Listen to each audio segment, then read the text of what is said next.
Bismillahirrahmanirrahim. Alhamdulillahilladzi tafarrada bil wahdaniyah wa tanazzaha an musyabahatil hawadithi fil azaliyah. Wassalatu wassalamu ala sayyidil muwahhidina wa safwati rabbil alamina sayyidina Muhammadin wa alihi wa sahbihi ajma'in. Artinya, dengan nama Allah yang maha pemurah lagi maha mengasihani, segala puji bagi Allah yang ketunggalan dengan keesaannya dan tidak terkena akan Allah Ta'ala itu daripada keserupaan dengan segala sekalian makhluk pada azali lagi. Dan rahmat Allah dan salamnya semoga dikurniakan ke atas Sayyidil Muwahhidin. Sayyid artinya penghulu. Kalau kita baca dengan tambah na tu, Sayyidina, na tu domain, kata ganti nama, maknanya kami. Jadi kalau Sayyidina, penghulu kami, tu Sayyidina. Bukan Sayyidina main duit tu, beli hotel rumah tu kan. Itu masuk penjara. Kalau penghuluku Sayyidi, kan? Di sini Sayyid saja, penghulu. Penghulu, ya, penghulu ni maksud pemimpin. Al-muwahhidina, muwahhid, asal perkataan wahidun, satu. Muwahhid, yang menyatukan. Penghulu ataupun pemimpin, ketua kita yang menyatukan, menyatukan umat sekalian. Baginda Nabi kita lah, Nabi Muhammad sallallahu alaihi wasallam, yang menyatukan. Sebab tu untuk menyatukan, kita kena bawa konsep yang dibawa oleh baginda Nabi SAW, iaitu agama Islam. Islam ini menyatukan. Nak bagi bersatu benda lain, dia tak akan boleh bersatu. Percaya, pakatlah macam mana pun. Bersatu dari sudut bangsa, mana boleh nak bersatu? Cakap bahasa pun tak sama. Melayu cakap lain, Cina cakap lain, India cakap lain, kan? Tak boleh. Tak payah kata sama-sama Melayu, susah bersatu.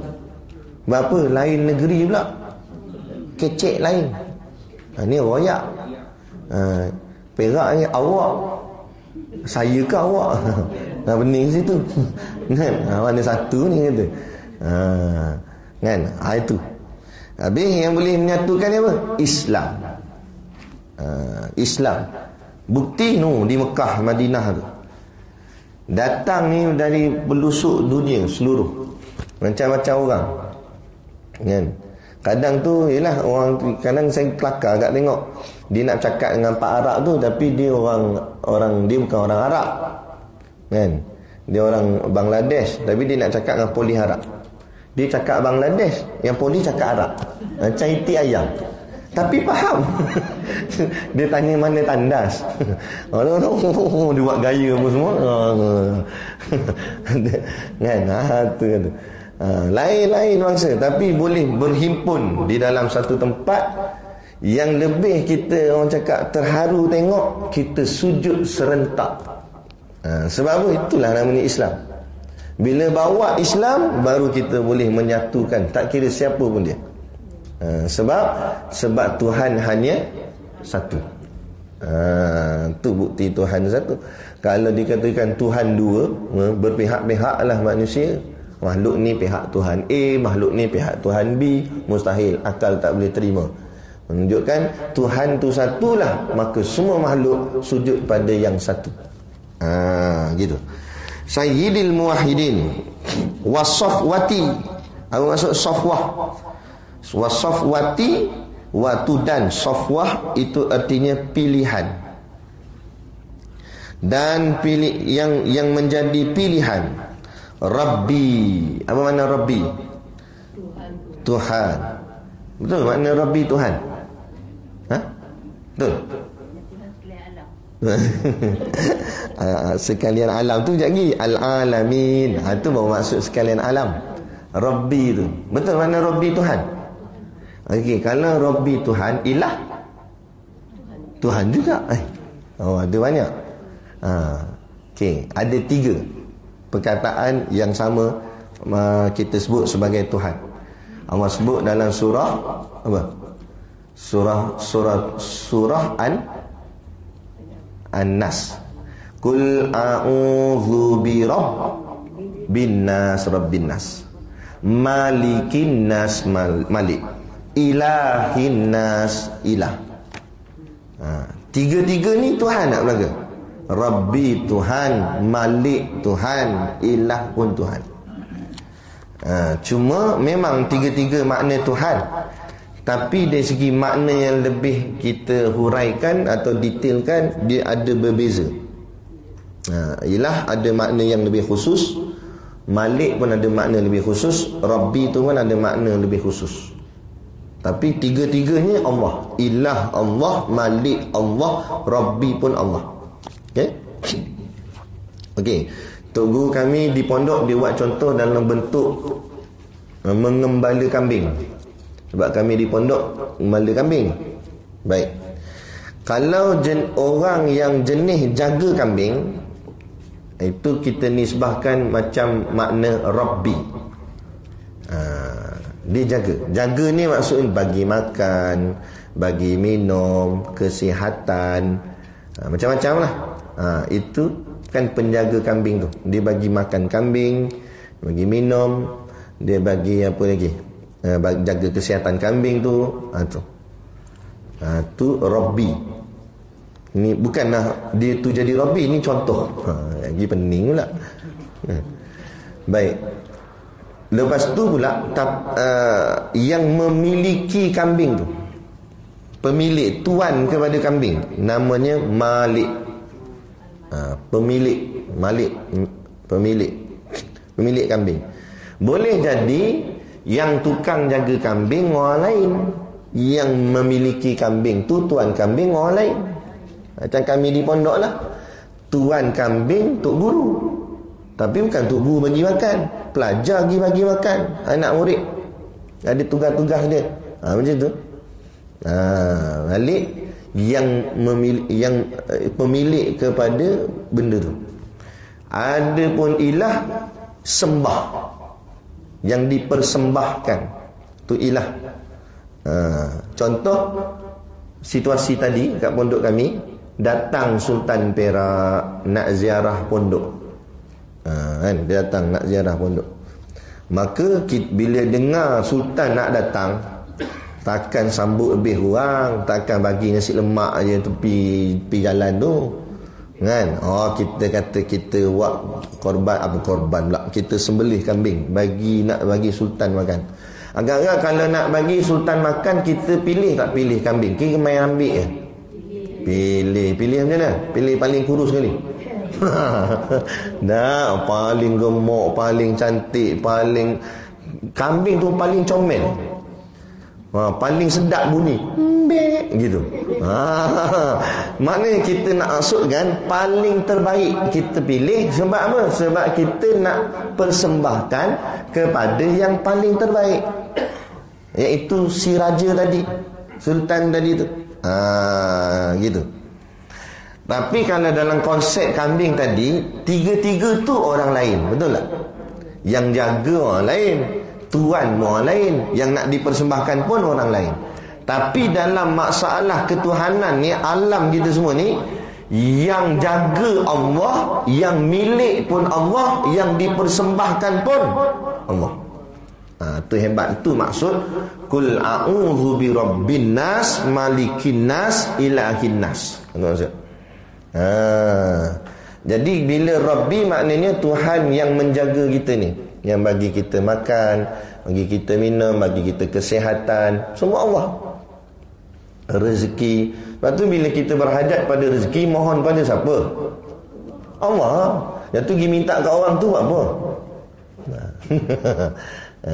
Tolong Datuk, tolong.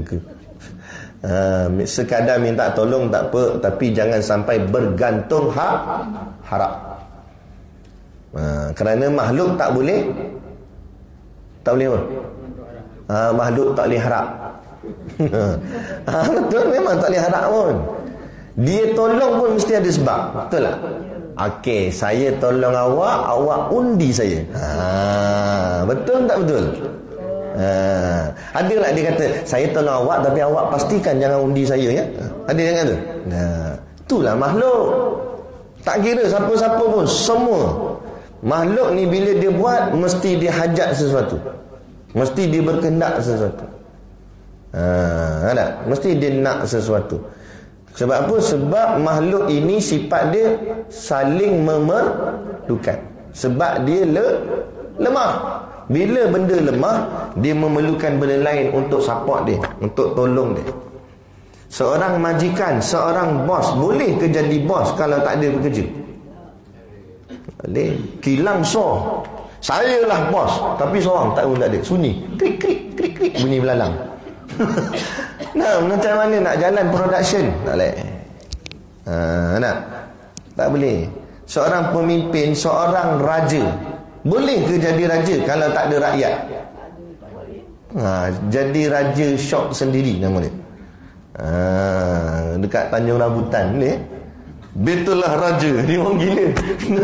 Raja kat mana kena masuk Tanjung Rambutan? Tak lah. Bila raja mesti ada rakyat. Mana raja, hebat raja pun perlukan rakyat, baru dia boleh jadi raja. Kan? Sehebat-hebat Perdana Menteri memerlukan rakyat. Lepas tu jangan sombong, sebab kita ni bersifat lemah. Adapun Tuhan tak memerlukan makhluk. Tuhan tak perlukan makhluk. Sikit Tuhan tak heran. Kan? Makhluk yang perlukan Tuhan. Makhluk yang perlukan Allah, bukan Allah perlukan makhluk. Habis tu kalau Allah tak perlukan kita, kenapa Allah cipta kita? Cuba jawab. Kalau Allah tak perlukan kita, dah kenapa Allah pergi cipta kita ni? Cuba jawab.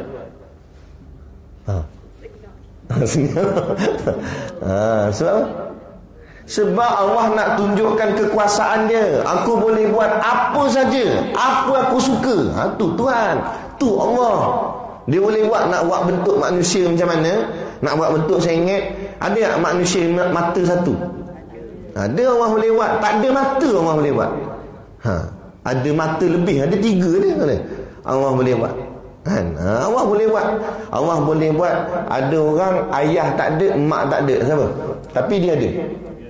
Nabi Adam AS. Allah boleh buat ayah tak ada, mak ada. Nabi Isa AS. Allah boleh buat mak tak ada, ayah ada. Mak tak ada, ayah ada. Siapa betul kita bagi biskut. Boleh hadiah boleh tahan kan? Mak tak ada, ayah ada. Itu namanya Siti Hawa. Bukan ayahnya, tapi makna dia lahir daripada lelaki. Satu-satunya lahir daripada lelaki. Lahir daripada tulang Nabi Adam AS. Kan? Dia ada lagi makhluk, ayah ada, mak ada. Siapa? Dia mikir, siapa? Kita lah. Cuma makna Allah nak tunjuk kekuasaan dia. Sukati dia nak buat macam mana pun dia boleh buat. Batulah dia tak perlukan kita. Kitalah yang perlukan dia. Dia nak buat kita, dia buat. Tak nak buat tak sudah. Dia nak bagi kita padam, boleh padam kita. Bila-bila masa boleh. Kan? Tapi kita ni bukan hidup. Kita ni dihidupkan. Ada perkataan di kat depan. Allah itu hidup, kita tidak hidup, tapi kita dihidupkan. Bila ada di, maknanya dia ada pergantungan. Dengan Allah lah kita hidup. Kalau tak ada Allah, kita takkan hidup. Macam tu. Mana kalau Allah tak nak kita hidup, kita takkan hidup. Gitu. Itu jangan sombong, jangan kita act. Ada seorang kiai daripada Indonesia, nama dia Kiai Haji Zainuddin. Dia ni memang famous lah. Dululah, sekarang dah tak ada dah. Dia meninggal kan.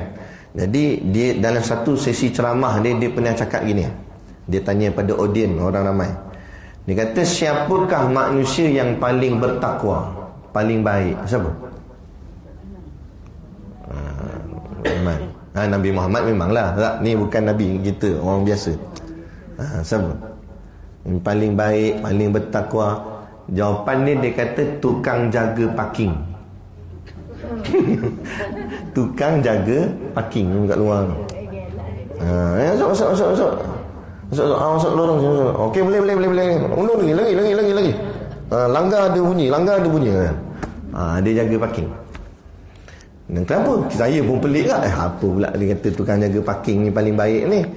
Sebab apa? Dia kata walaupun kereta banyak masuk di parking dia, sikit dia tak sombong. Betul tak? Walaupun kereta tu yang parking semua hebat-hebat, BMW kan, lagi apa lagi, Mercedes apa lah, Ferrari ke apa tak kira. Macam saya nak pergi ke Pangkor, saya ada kuliah di Pangkor. Bila nak masuk ke ferry tu, kita parking penuh kereta, macam-macam jenis dia kan, macam nama nak susah nak sebut pun ada. Tu. Tapi sikit dia tak sombong. Dan bila saat majlis dah habis, kereta pun semua keluar daripada parking, sikit pun dia tak sedih. Betul tak? Dah tak ada kereta. Tak ada. Dia mencari nafkah kat situ. Sebab apa? Kata Kiai Haji Zainuddin, sebab dia tidak merasai memiliki, tapi dia merasai tanggungjawab dan amanah sahaja. Amanah dia jaga parking. Dia tak rasa dia memiliki. Seseorang yang merasai memiliki akan pasti sedih bila apa yang dimiliknya hilang. Itu sebab dia kata paling takwa tu. Bila kita rasa kita memiliki jawatan, bila jawatan kita dirampas atau diambil, sedih tak? Ni tak jadi pengurusi kata. Nak sangat pengurusi, ambil kursi lah, duduk. Kan? Sedih sebab jawatan tak ada. Kalau kita rasa jawatan tu bukan kita punya, bukan milik kita, cuma kita diamanahkan pada tahun itu untuk kita pegang je lah. Saat jawatan tu pergi, kita pun tak sedih, tak ada masalah, bagi kat orang lain pula, sebab bukan kita punya. Macam tu tukang parking tadi. Apa yang dia ada, dia tak sedih punya, orang lain punya, dia tolong jaga je. Semua ni siapa punya ni? Allah yang punya. Apa Allah bagi kat kita, kita tolong jaga je. Amanah Allah bagi kat kita. Isteri tu amanah kan, anak-anak tu amanah, kita pun jaga pegang. Saat masa Allah ambil balik pasangan kita, Allah ambil balik anak-anak kita. Memang nama sebut anak kita, tapi milik siapa? Milik Allah. Maka kita tak rasa pun, apa orang cakap, terlampau sedih. Sedih biasa tu normal. Itu fitrah manusia, ada perasaan gembira, sedih, tertawa dan sebagainya. Macam kematian anak baginda Nabi kita, Nabi Muhammad SAW, itu bernama Ibrahim. Anak Nabi Muhammad ada seorang nama Ibrahim, meninggal ketika kecil. Maka sahabat kata, aku lihat mengalir air mata Nabi di pipinya Nabi. Nampak? Maknanya Nabi nangis tak? Nabi nangis. Jadi di situ kata ulama, dibenarkan kita sedih atas kehilangan pasangan, anak dan sebagainya. Tetapi jangan melampau, yang tepuk-tepuk pipi, tepuk dada, tarik tudung, rambut semua. Kenapa ni mati kenapa? Nangis. Dia meraung tu kan sebab apa? Sebab dia cari geran tanah tak jumpa. Mana ayah aku letaknya? Tu dia ngamuk kan. Tu. Jadi macam tu. Jadi biar kita rasa kita ni hamba, kenal diri kita. Aku bukan ada apa pun. Faham bahawa yang sebenarnya Allah lah Rabbi yang memberikan kita segala-galanya, menjaga kita. Dan kita ingat, kita tak boleh jaga kita sendiri. Zaman Covid itu, kita jaga kita. Apalah kalau sekadar kata tak apa, sekadar nak kempen supaya sama-sama kita membantu sesama kita. Tapi saya lebih suka bagi kita orang Islam, kalau yang bukan Islam tu tak apalah, bagi kita orang Islam, kita terapkan di hati kita, Allah jaga kita. Sebab kita tak boleh jaga kita. Apa maksud saya cakap kita tak boleh jaga kita? Kita tak boleh buat undang-undang kita sendiri untuk kita. Sebab nanti kita juga yang melanggar undang-undang yang kita buat tu. Betul tak? Dia kena ada sesuatu yang lebih tinggi. Contoh, boleh ke lembu jaga lembu? Boleh. Kita malah ingat lembu tu banyak. Kita pun tengok lembu mana paling besar. Lembu sadar. Balik gymnya lembu. Kita pun tarik telinga dia. Hai lembu, mulai hari ni aku lantik hang jadi ketua segala lembu. Lembu kata, okey beres dia kata. Tak pilihan raya ke ni? Terus menang. Menang terus. Aku pilih tu. Kan? Kata. Jadi aku nak pergi balik makan ni. Aku lapar perut kan. Hampa je makan rumput. Aku nak makan enggak nasi. Jadi aku nak balik. Aku nak maya asar. Lepas aku maya asar lagi, aku datang balik. Pastikan semua lembu dah masuk kandang. Faham? Dia kata. Dah faham. Dia kata. Baik, kita pun balik. Balik kita makan nasi, siap mandi apa semua. Dah semayang, kita pun datang balik. Lembu semua masuk kandang ke tidak? Cik jawab. Duduk luar tu. Sekali dengan yang ketua. Kita pun marah. Ketua lembu, kenapa hang tak suruh kawan-kawan hang pergi masuk kandang? Aku lembu, kata. Bodoh. Dia marah dengan tuannya. Mana boleh dia arah, dia tak boleh. Dia tak boleh buat. Jadi kena ada yang lebih tinggi daripada lembu. Siapa lebih tinggi daripada lembu? Manusia lah. Sebab manusia ada akal. Lembu mana ada akal. Ada otak je, akal tak ada. Nampak? Jadi dia boleh, manusia boleh susun. Okey, hang pergi masuk tepuk, masuk dalam. Kan tu kat kita semua ni. Kita jaga kita mana boleh. Tu bila disuruh tak buat. Dia kena ada satu yang lebih besar undang-undangnya. Bukan undang-undang kerajaan, undang-undang Allah baru boleh tundukkan manusia. Sebab Allah yang kontrol, bukan manusia kontrol. Kembalilah kepada Tuhan. Kembalilah kepada Allah. Jangan sombong dengan Allah. Kan? Baik, itu Rabbi. Nak bagi faham Rabbi tu yang kita cerita tu. Faham siapa yang jaga kita sebenarnya. Kemudian Malik. Malik artinya pemilik. Siapa yang memiliki kita? Yang memiliki kita ni Allah. Bila Malik pemilik, sukati dia lah. Contoh macam tadi cerita kambing tadi kan. Anak murid ni tengah jaga kambing ni, bagi makan. Tokek kambing ni tadi siapa? Yang memiliki kambing ni siapa dia? Di pondok saya tadi tu. Tok Guru. Tok Guru tu tokek kambing tu. Dia yang beli kambing tu. Tapi yang bagi makan ni pelajar. Boleh tak boleh Tok Guru masuk dalam kandang, dia pergi terajang kambing. Dia sepak gitu. Kan? Anak murid ni kata, apa Tok Guru sepak kambing? Suka hati aku, kambing aku. Bukan sombong. Nak cerita, ni cerita aja, bukan betul-betul lah. Jangan dia ingat betul-betul Tok Guru buat macam tu lah. Ni cerita dia, nak bagi faham. Itulah maksud pemilik, suka hati dia. Jadi pemilik kita ni siapa? Suka hati Allah nak buat atas kita ni macam mana pun. Nak contoh. Kita beli 3 ekor ikan di pasar. Ikan yang pertama kita buat bakar. Ikan bakar. Ikan sama 3 ni. Ikan yang kedua kita buat masak sambal. Sedap ni, apa pula ni. Ikan yang ketiga buat masak apa?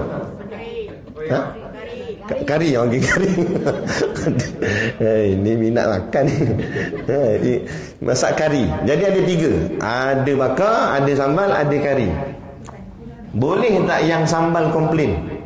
Duduk dalam mangkuk ni. Asal aku masak pedas ni kata. Kenapa tak masak kari? Lepas tu yang bakar pula komplain, kenapa aku kena bakar? Yang lain tak kena pun. Boleh tak? Kita pun ambil ikan ni, kita kita kata bodoh, hang tu aku punya. Sukati lah. Aku nak bakar ke, aku nak kari ke, aku nak sambal ke. Kalau aku nak buang dalam tong sampah pun, itu hak aku. Sebab hang aku dah beli, aku yang punya. Ada kita faham? Dan dah kita semua ni siapa yang punya? Allah yang punya. Jadi Allah nak terajang kita ke, istilah dia contoh, Allah nak tergolekkan kita ke, Allah nak buat apa pun atas kita, itu haknya Allah. Wah, tu bagi faham Malik tu. Supaya jangan kita mempertikai tu. Kenapalah Allah buat saya macam ni? Tu jenis tak kenal Tuhan. Kalau orang kenal Tuhan dah. Sami'na wa ata'na, kami dengar, kami taat. Kami reda dengan segala ketentuan Allah. Sebab tu makam reda tu makam paling tinggi. Boleh terima atas segala yang telah Allah tetapkan ke atas dia. Bukan senang. Banyak orang tak terima. Sebab tu cakap rukun iman ada berapa? Sini rukun iman belajar ada berapa? 2. Ada 6 kan? Saja je cek, takut 7 ke, lain daripada lain ke. Okey, 6. Rukun iman ada 6. Yang pertama, beriman pada Allah. Kebanyakan orang 1 sampai 5 tak ada masalah. Beriman pada Allah, okey, beriman dengan malaikat. Dengan malaikat steady. Beriman dengan kitab-kitab, bukan setakat beriman, hafal dia kata. Beriman dengan Nabi dan Rasul, tak ada masalah. Beriman dengan hari akhirat, tak ada masalah. Tapi ramai orang dia gagal dengan rukun iman yang ke-6. Apa dia? Beriman kepada qada dan qadar, yakni takdir. Kadang-kadang dia tak boleh terima takdir dia. Contoh dia lah, kenapa anak aku yang mati, kenapa tak anak orang lain? Kenapa dia yang dapat jadi pengusi, kenapa tak aku? Tak boleh terima takdir tu. Kalau kita nak cek kat mana kita silap, itu tak apa. Tapi tak boleh terima. Aku tak boleh terima dia, aku tak boleh. Kita kena fikir, siapa yang bagi tu? Siapa yang jadikan tu? Nampak? Itu maksud reda tu. Kan? Itu kita kena sabarlah. Dan kita kena kaji balik lah, kenapa kita tak dipilih, kenapa kita tak jadi, apa sebabnya, apa salahnya. Kita perbetulkan balik, perbaikikan balik, itu je. Tapi bukan jangan sampai tak menerima segala yang telah tetapkan oleh Allah. Bila dia tak boleh terima takdir yang telah Allah tetap, maka dia gagal rukun iman yang ke-6. Bila dia gagal rukun iman yang ke-6, 6 tolak 1 tinggal berapa? Tak tinggal 5, kosong terus. Kalau matematik sekolah 6 tolak 1, ya tinggal 5. Matematik iman, tolak 1 saja daripada 6 rukun iman, dia tak tinggal 5, dia tinggal kosong. Apa maksud saya tinggal kosong? Batal iman dia semua. Daripada yang 1 sampai 6 batal semua sekali. Bila batal iman, apa jadi? Kapiak. Sedap sikit bunyi. Jadi kapi. Berat tak berat. Lepas tu jaga iman kita, jaga baik-baik. Sabar, Allah uji sabar. Kan? Kadang dia marah balik. Cakap nak tak kena kat batang hidung dia. Sabar. Macam mana kena cakap juga kan? Sebab tu orang yang mengaji dia faham, orang tak mengaji tak akan faham. Betul Allah sebut dalam Quran, kul hal yastawil ladina ya'lamuna wal ladina la ya'lamun. Katakanlah wahai Muhammad, sama ke orang yang mengaji dengan orang tak mengaji? Orang mengaji dia faham ini ujian Allah, dia pun sabar. Orang tak mengaji mengeluh saja, tikai, memberontak. Tu beza. Waktu pentingnya ilmu. Orang tanpa ilmu nampak sama je muka, tapi tanpa ilmu habis rosak.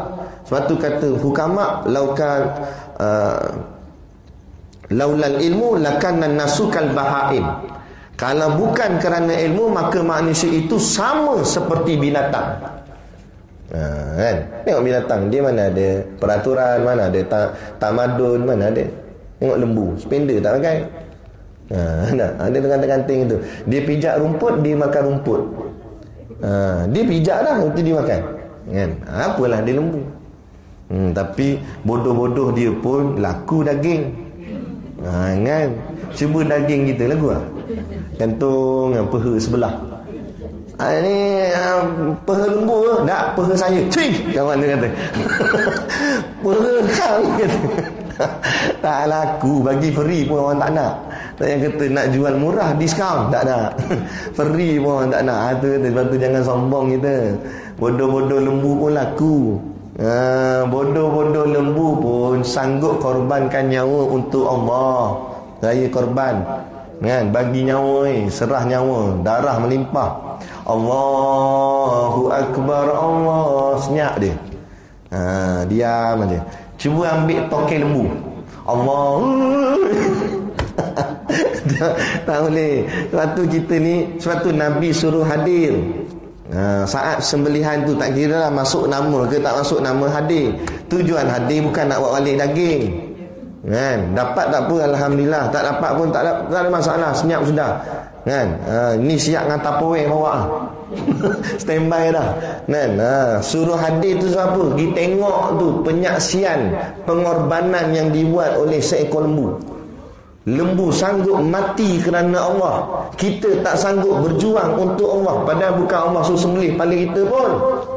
Allah cuma suruh sembelih ego kita, sombongnya kita, sembelihkan harta kita, kan? 701 bahagian, korbankan sikit duit kita tu untuk Allah, supaya kita boleh kongsi rezeki, bagi orang fakir miskin makan. Macam mana kita makan tu Allah nak bagi. Buang rasa kesombongan, buang rasa keegoan dengan tengok lembu tu. Tu penyaksian. Sebab tu tengok darah lembu tu tumpah ke tanah tu pahala besar. Tengok darah tu saja pahala besar. Ni dah dia selfie dengan lembu tu. Dia tak faham aku, kan? Nak? Baik. Itu makna Malik. Jadi bila Malik, makna suka Allah nak buat apa atas kita. Allah nak buat kita jadi baik ke, Allah nak buat kita jadi jahat. Lepas tu kita kena minta dengan Allah, ya Allah, Engkau lah pemilik aku, maka selamatkanlah aku. Jadikanlah aku hamba-Mu yang baik, hamba-Mu yang soleh. Sebab Allah yang menentukan segala-galanya. Setan tu jadi jahat, siapa yang tentukan dia jadi jahat? Allah. Macam penerbit filem, kata tok guru kami. Dalam filem kan mesti ada watak hero, mesti ada watak jahat. Siapa yang tentukan? Direktor filem, pengarah. Okay, kamu jadi watak baik, kamu muka macam pecah. Ini watak jahat dia pegang. Dalam lakonan tu kita tengok, dia ni jahatnya. Padahal lepas cut, dia minum sekali dengan hero tu. Siap cicah roti kongsi cawan siap. Bila masuk balik dalam action, tumbuk apa semua. Macam tu dalam kehidupan ni gitu. Jadi yang menentukan ni, director filem ni adalah Allah. Allah tentukan dia ni baik, dia ni jahat. Jadi bila kita jadi orang baik, syukur alhamdulillah. Dan kita minta Allah istiqamahkan kita dalam keadaan baik ni. Sebab Allah sekati segala-galanya pada dia. Dia nak ubah kita ke, itu hak Allah. Tu kita kena takut dengan Allah. Maksud takut dengan Allah tu, takut Allah ubah kita jalan kepada jalan yang bukan-bukan, yang tak elok. Hari ni ya kita duduk dalam majlis ilmu macam ni, esok lusa kita tak tahu di mana kita.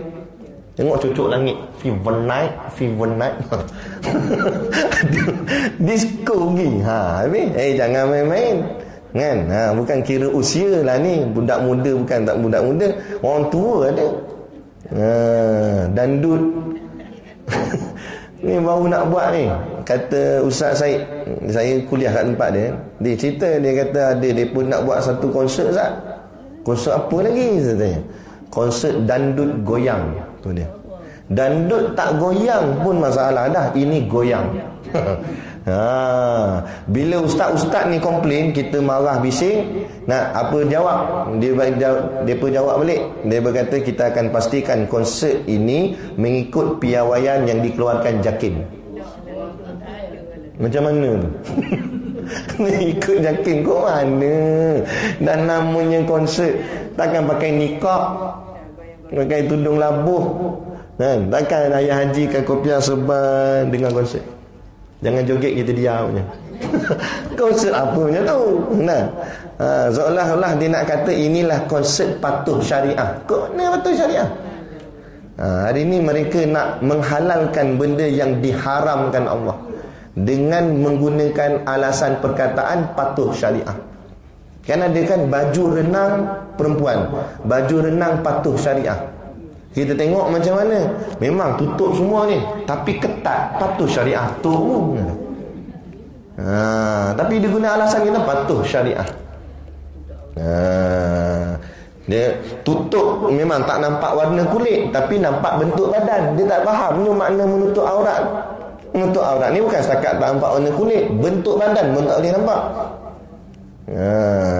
Tu kena faham. Jadi habis masalah zaman kita hari ni, semua benda nak dinampakkan supaya ia halal, walaupun sebenarnya ia haram. Jelas haram, tapi dalam hadis pun Nabi ada sebut akhir zaman nanti arak tidak lagi dinamakan arak. Apa maksud Nabi tu? Itu arak tu dah jadi nampak halal. Dengan alasan dia kata okey, yang ni memanglah daripada asalnya daripada air arak juga, tapi kita dah kurangkan dia punya alkohol, jadi dia tak memabukkan. Jadi boleh lah. Nanti akan ada alasan-alasan macam ni. Tak percaya tengok saya cakap. Dia nak cuba menghalalkan yang diharamkan Allah. Dan diubah pula yang haram nak dihalalkan, yang halal diharamkan. Ustaz mengajar tak boleh. Hari ni kuliah-kuliah agama, ceramah-ceramah agama, kadang-kadang sampai terpaksa kita buat sorok-sorok. Ada ustaz-ustaz yang di ban. Termasuk saya sendiri pun ada tempat-tempat saya digam, tak boleh menyampaikan kuliah. Kalau nak buat agak, tak boleh viralkan poster kat orang kita-kita je. Dia kata tak ada keluar poster. Tak boleh Ustaz. Kalau keluar poster kantoi nanti dia persekat. Kena sorok-sorok dah nak mengajar agama ni. Betul Nabi kata Islam akan kembali dagang. Macam mana Islam mula-mula terbit, macam itulah Islam di akhirnya sekali. Macam tu balik. Macam zaman Nabi balik. Kena sorok-sorok. Kita bawa Islam, kita akan ditangkap, kan? Kita akan diugut, kita akan ni macam-macam. Ada satu tempat tu, saya tak nak sebut nama tempat tu. Habis saya kuliah, saya balik, pihak jabatan apa saya tak sebut, dia call terus SU masjid tu, kan? Dia kata sekali lagi panggil Ustaz Syakir Nasuha, kami akan ambil tindakan terhadap ahli datang kuasa masjid. Terus dia orang telefon saya pula, Ustaz, lepas ni Ustaz tak payah datang dah lah. Elok, bagus lah.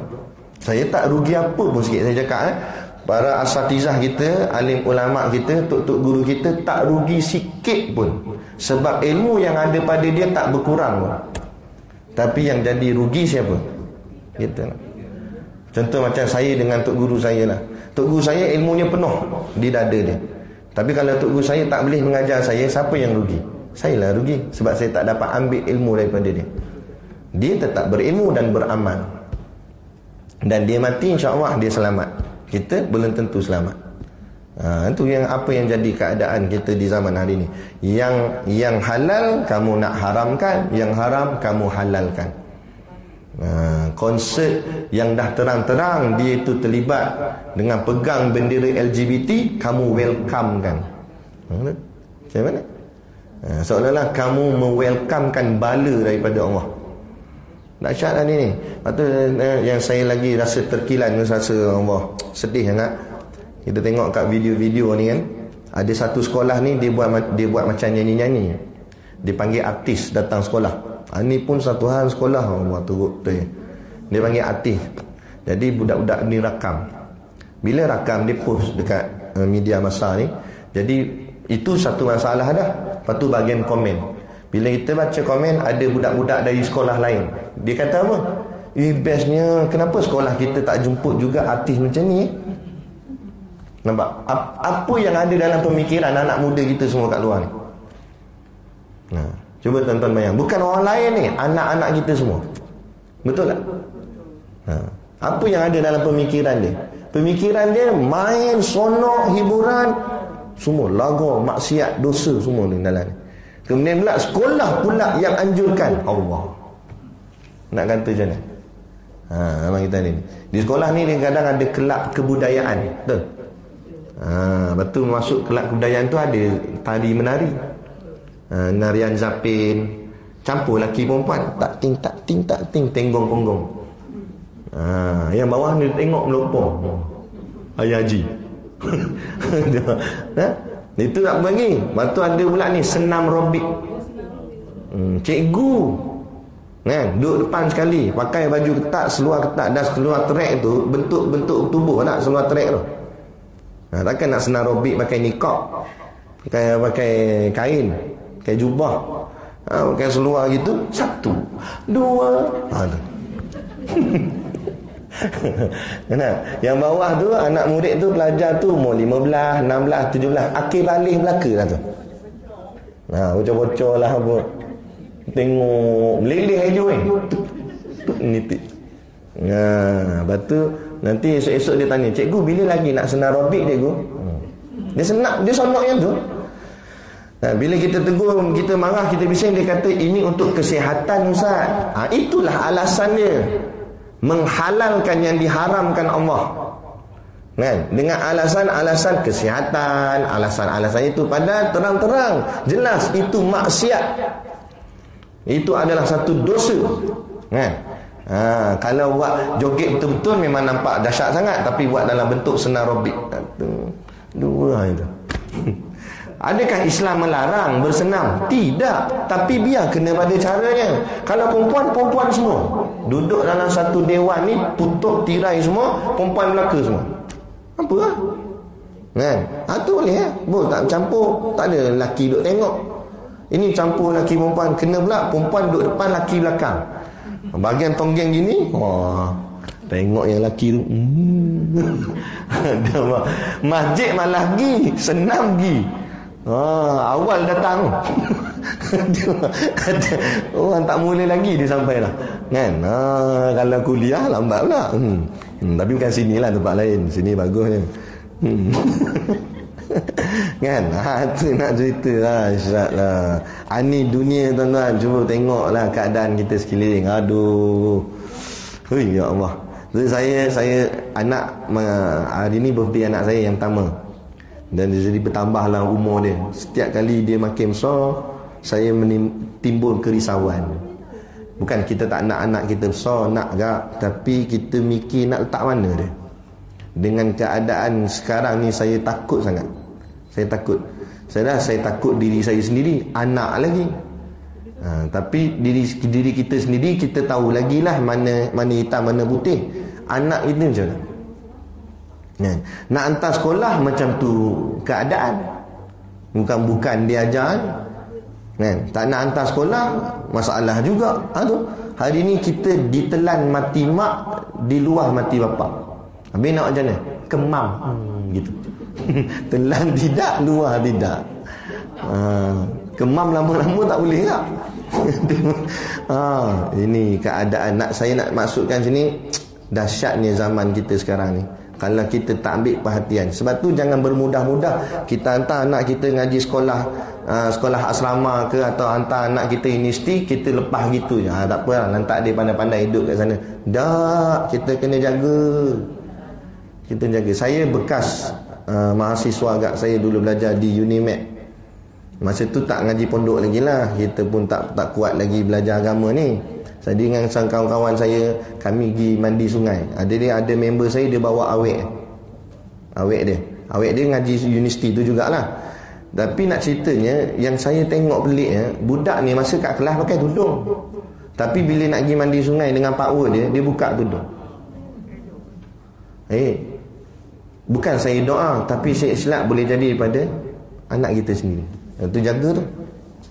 Kat rumah dia nampak bagus je, kat sana kita lepaskan aja. Lepas tu kita kena pesan memesan, tegas dengan anak. Ingat ayah hantar kamu sini, kamu belajar elok, kamu jaga agama, jaga maruah keluarga. Kamu jangan buat bukan-bukan. Kalau ayah tahu, siap kamu. Tu orang dulu-dulu itu. Orang dulu-dulu belum cakap bau jegi mata gitu, kencing dah anak. Zaman lah ayah ni tak payah cakap macam tu. Dah ayah cakap je. Alah lembutnya. Ayah cakap je. Dah. Itu anak jadi tak takut. Anak berani lawan. Hari ni ayah ke mak ke ambil telefon anak, pampang. Ayah ni apa ni, privasi orang. Jangan tengok handset orang. Asallah kita ada hak. Segala yang dimiliki anak tu milik ayah tak? Milik mak tak? Atau kita boleh cek ni telefon ni. Atau jangan bagi dia buat password. Kan? Telefon kita ada password tau. Tapi telefon dia kan, buka password ni dekat. Biar mak nak cek, ayah nak cek, tengok kamu buka apa, kamu tengok apa ada dalam galeri tu, kamu ambil gambar siapa. Kena cek. Kan tak? Perempuan pun cek, tengok takut mesej suami. Ni apa ada password ni, gambar janda mana ni? Kan? Tu dia. Okey? Itu maksud malik pemilik sekati Allah. Bila sekati Allah, ikut je lah apa Allah suruh. Allah kata potong tangan pencuri, potong je lah. Jangan banyak tanya, jangan banyak jawab. Dan Allah suruh, dia punya hak dia. Dia nak suruh potong ke tak potong ke, kan? Allah yang suruh, kan? Bukan manusia suruh. Gitu. Tu kena faham malik tu. Ilah yang kita sembah. Apa kita buat ni yang terbaik tadi macam tadi. Pilih kambing paling terbaik, kita nak tunjuk ke raja tadi. Ini bukan sakat raja-raja, ini raja segala raja, Maliki Yaumiddin, raja pada hari agama nanti, Allah Ta'ala, Tuhan. Kenapa? Jadi kita agak-agak kalau dengan raja pun kita bawa benda elok-elok, dan kalau dengan Allah Ta'ala takkan nak buat lebih kurang, kan? Takkan nak pakai baju koyak bila nak semayang. Betul tak? Jenis sengit ke masjid bagus pakai baju, semayang kat rumah baju nak pakai kain pelikat saja. Ilah. Dah lah kain pelikat ikat lebih kurang. Naik atas lepas tahiyat awal, kain pelikat tahiyat awal lagi. Dia kata sejuk lah malam ni. Memanglah sejuk, kan melekat jatuh lah, kan? Tu kata kita buat lebih kurang, mana boleh. Saya mengaji dengan Syekh Nuruddin Al-Banjari, salah seorang daripada guru saya jugalah. Saya mengaji dengan beliau. Jadi Syekh saya ni, Syekh Nuruddin ni, dia memang tegas kalau dalam pengajian, dalam kelas. Tegas betul. Tengok handphone tak boleh, sembang kawan sebelah tak boleh. Dulu saya ikut kelas dulu, ada dua muslimat ni. Muslimat nikah elok. Dia saya rasa dia bukan sembang, dia cuma nak minta kawan dia pen kot, nak pinjam pen kawan dia. Tapi nampak macam cakap tu lah, nak pinjam pen. Syekh nampak, Syekh tengah baca kitab depan ni. Syekh nampak, Syekh terus diam. Syekh kata, kamu nak cakap atau saya nak cakap?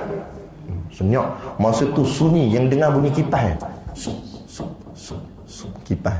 Senyap pun takut. Dengan saya pun takut pandang. Senyap, tak kata apa. Kamu nak cakap ke saya nak cakap? Diam muslimat. Keluar. Dia suruh keluar. Dia suruh keluar tu kan. Menangis dah. Nangis kat situ. Kalau kamu tak keluar, saya keluar, dia kata. Dan kali budak dua orang ni pun bangun keluar. Baru Syekh sambung balik baca kitab. Tu tinggi, adab dia tegas. Pada kita yang tak faham, kita yang bukan aliran menuntut ilmu ni, mengaji ni, kita akan komplain. Kita akan kata, apalah ustaz ni, syekh ni cakap gitu pula, kan? Malukan orang tu lah apa semua, kan? Apa kita buat macam tu? Saya rasa silap, salah. Jangan cakap gitu. Sebab apa saya cakap gitu? Saya nak tanya, kalau kita duduk dalam majlis adat istiadat diraja, kita ikut tak sungguh-sungguh protokol dia? Kita jaga tak? Jaga. Padahal yang ada depan tu raja je, bukannya ulama. Ulama dengan raja besar mana lagi? Tu majlis dunia dengan majlis akhirat, mana besar lagi? Majlis akhirat, majlis ilmu macam ni, kan? Tapi kalau dalam adat istiadat, jaga betul. Cuba tengok yang polis ke tentera tu, tengok tu, ni peluh nitik dia adalah nak biar. Lalat ni bukan sakat ingat kat hidung, masuk ke hidung gitu kan. Ada yang ditepun-tepis ni dah, sebab ni hormat punya pasal ni, ada dia punya ketua panglima nak lalu depan. Gitu ya. Kita majlis-majlis ilmu apa semua, lebih kurang. Tu Syekh tegas betul lah tu Syekh buat. Syekh nak ajar kita supaya beradab dalam majlis akhirat. Sebab boleh jadi dalam majlis kita ni Allah datangkan Rasulullah sallallahu alaihi wasallam, tapi kita tak nampak. Nabi hadir kalau Allah izin. Ada. Tok guru ni, pengarang kitab kita ni meninggal lama dah, tapi kalau Allah izin untuk dia datang lihat orang mengaji kitab dia, kita ni jadi anak murid dia, dia datang tengok. Kan okey lah. Pukul 9 dia tengok okey lagi. 9.5 RM1 dah ni dah. Contoh pergi kat sini tempat lain lah, sini bagus. Maknanya tu penting, jaga adab tu. Betul lah saya buat tu. Sebab apa tadilah kita maksudkan tadi, apa yang kita nak persembahkan dan kepada siapa kita persembahkan. Kalau pada raja pun kita jaga yang terbaik, ini kan pula Allah Ta'ala, Nabi kita.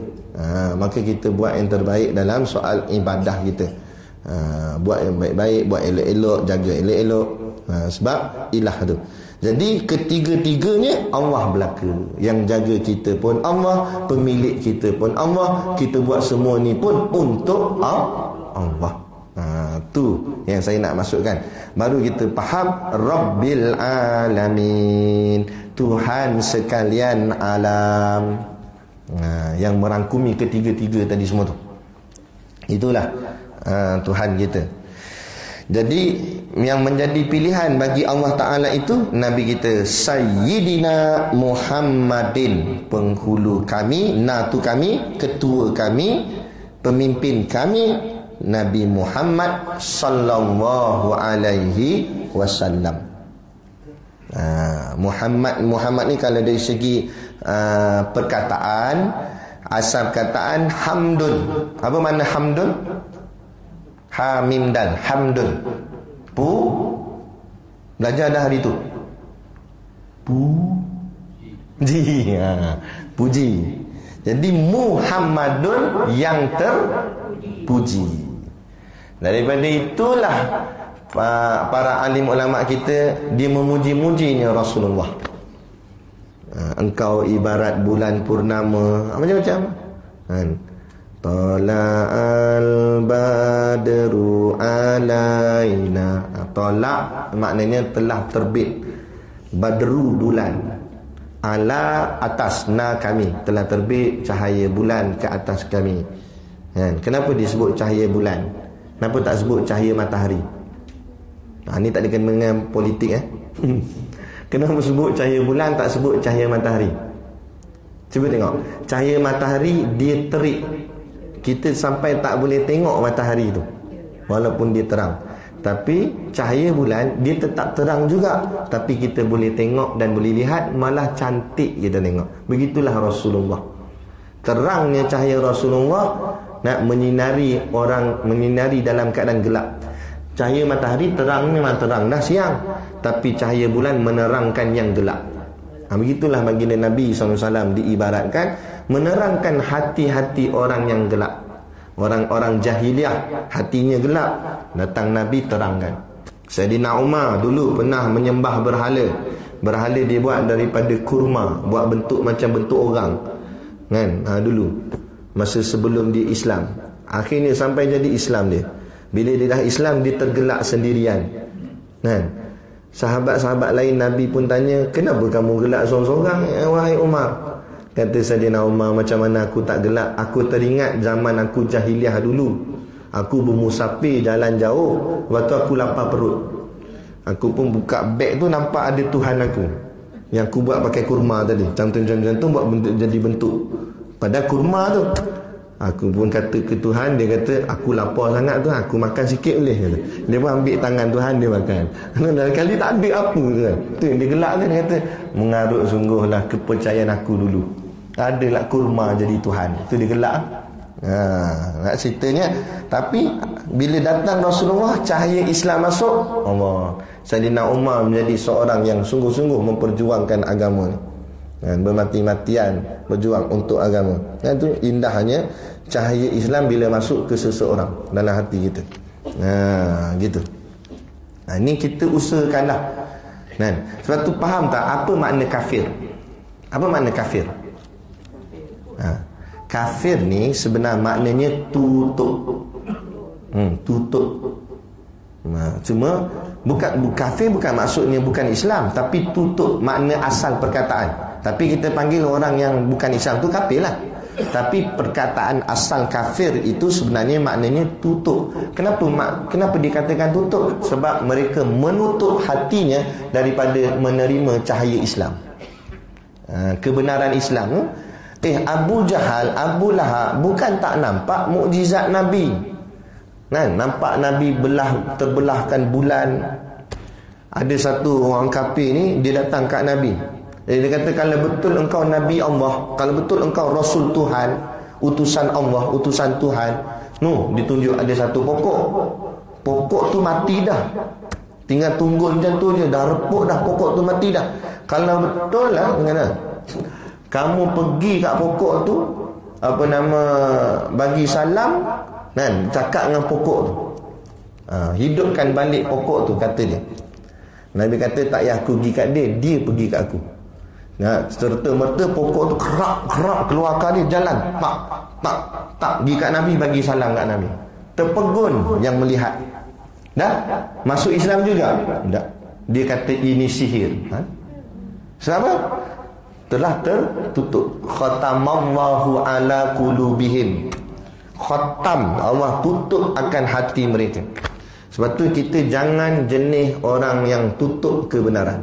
Dan nampak terang-terang benda tu benar, disangkalkan juga. Tak ada. Padahal benar dah, bukti depan mata. Sebab tu terima kebenaran. Orang yang tutup menerima kebenaran itu namanya kafir. Sebab dia tutup hati dia. Jaga situ. Dah jelas, dah ada bukti apa semua benda tu benar, kenapa kamu nak tolak lagi? Tak boleh nak terima Islam. Itu kafir. Baik, kita ni orang yang beriman, orang yang percaya, orang yang membukakan hati dia menerima segala kebenaran yang datang daripada Allah. Bukan tak ada bukti, banyak bukti. Apa lagi? Baik, itulah maksudnya Tuhan sekalian alam, penghulu kita, pemimpin kita, Nabi kita Nabi Muhammad sallallahu alaihi wasallam. Nama Nabi ni banyak. Antaranya Yasin, tu nama Nabi. Toha, nama Nabi. Nama-nama surah tu, banyaknya nama Nabi. Dan di bumi terkenal dengan panggilan Muhammad. Tapi kalau di langit terkenal dengan panggilan Ahmad. Ahmad pun nama Nabi kita juga. Okey, banyak nama Nabi. Mahi, nama Nabi kita juga. Anak nak buah nama anak, boleh cari dekat buku-buku ada.